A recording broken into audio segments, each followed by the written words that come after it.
ఈటీవీలో మధ్యాహ్న సమయంలో మంచి క్రేజ్తో టెలికాస్ట్ అవుతున్న సీరియల్ రంగుల రత్నం.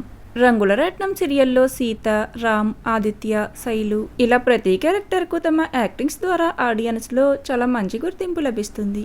మరి ముఖ్యంగా ఈ సీరియల్లో మెయిన్ లీడ్గా రామ్ క్యారెక్టర్లో యాక్ట్ చేస్తున్నారు సమీర్. సమీర్ తమిళ్ యాక్టర్. తను మొదటిసారిగా సీతే రాముని కట్నం సీరియల్ ద్వారా తెలుగు ప్రేక్షకులకు పరిచయం అయ్యారు.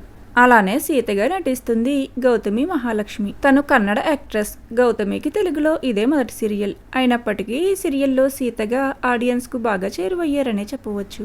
అయితే ఇప్పటి వరకు ఎంతో ఇంట్రెస్టింగ్గా సాగిన రంగుల రత్నం సీరియల్లో ఇప్పుడు మరొక ట్విస్ట్ రాబోతుంది. ఈ సీరియల్లో మెయిన్ లీడ్ అయిన సీతకు బ్రెయిన్ ట్యూమర్ అని తెలియడంతో తను ఇంటి నుండి వెళ్ళిపోవాలనుకుంటుంది.